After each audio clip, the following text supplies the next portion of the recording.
பாகிஸ்தான் நாட்டு கிரிக்கெட் அணியின் முன்னாள் கேப்டன் 1992 நடைபெற்ற உலகக்கோப்பை போட்டியில அந்த நாட்டுக்கு கோப்பையை வென்று கொடுத்தவர். அவரோட வேகப்பந்துன்றது ரொம்ப பிரபலமானது. அதுக்கப்புறம் அவரு கிரிக்கெட்ல இருந்து விலகியதுக்கு பிறகு பாகிஸ்தான் தெரிக் இ இன்சாப் அப்படின்னு ஒரு கட்சி ஆரம்பிச்சு அந்த கட்சி மூலமா தேர்தலில் வெற்றி பெற்று பிரதமர் ஆகிறாரு. ஆனா 2022 நடைபெற்ற நம்பிக்கை வாக்கெடுப்புல அவரு பதவி விலகினாரு. 2023 ஆகஸ்ட் மாதம் அவர் கைது செய்யப்பட்டு சிறையில் அடைக்கப்படுறாரு. அவர் மேல ஊழல் குற்றச்சாட்டு மற்றும் அரசுக்கு வந்த பரிசு பொருட்களை தவறாக பயன்படுத்தியது, சட்டவிரோத திருமணம் அப்படின்ற நிறைய குற்றச்சாட்டுல வச்சு அவர் 2023 சிறையில் இருக்காரு. கிட்டத்தட்ட 1000 நாட்கள் கடந்து போயிடுச்சு. இந்த நிலையில சமீபத்துல அவரோட உடல்நிலை குறித்து நிறைய தகவல் வந்துச்சு. அதுல அவரோட வலது கண் பார்வை 85% அளவுக்கு பார்வை மங்கிவிட்டதாகவும் அவருக்கு சரியான மருத்துவ சிகிச்சை அளிக்கப்படவில்லை அப்படின்னும் அவருடைய மகள்கள், அவங்க இப்போ லண்டன்ல இருக்காங்க, அவருடைய மகள்கள் ஒரு செய்தி சேனலுக்கு பேட்டி கொடுத்திருந்தாங்க. அது மட்டும் இல்லாம இம்ரான்கானோட வழக்கறிஞரும் அதையே சொல்லியிருந்தாரு, அவருக்கு அங்கு தரமான சிகிச்சை அளிக்கப்படல, அவர் ரொம்ப மோசம் நடத்த போறாரு அப்படின்ட்டு.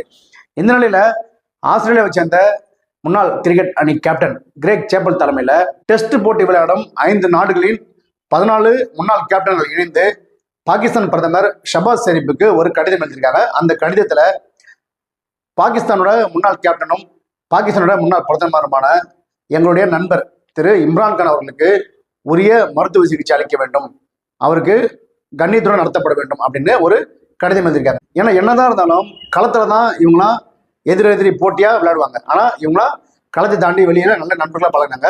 இந்தியாவுக்கும் பாகிஸ்தானுக்கும் மற்ற நாடுகள் அவங்க கூட இம்ரான் கான் கூட நல்ல ஒரு நட்போடு இருந்திருப்பாங்க. அதனால அந்த நட்பின் அடிப்படையில அவங்க அரசுக்கு இந்த கடிதம் எழுதியிருக்காங்க.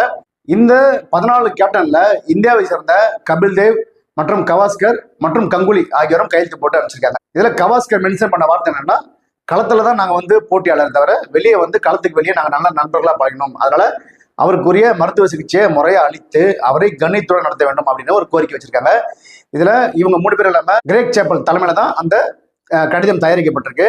அதுல கிரேக் சேப்பல், கவாஸ்கர், கபில் தேவ், கங்குலி மற்றும் ஆஸ்திரேலியாவை சேர்ந்த Steve Waugh, John right, west Indies சேர்ந்த கிளைவ் லாய்ட் உள்ளிட்ட 14 வீரர்கள் முன்னாள் கேப்டன்கள். இவங்க எல்லாருமே முன்னாள் கேப்டன்கள். இவங்களாம் சேர்ந்துதான் தங்களுடைய நண்பரை காப்பாற்றுவதற்காக அவருக்கு உரிய மருத்துவ சிகிச்சை அளிக்க வேண்டும், அவருக்கு கண்ணியத்துடன் நடத்தப்பட வேண்டும் அப்படின்னு பாகிஸ்தான் அரசுக்கு ஒரு கோரிக்கை கடிதம் எழுதியிருக்காங்க.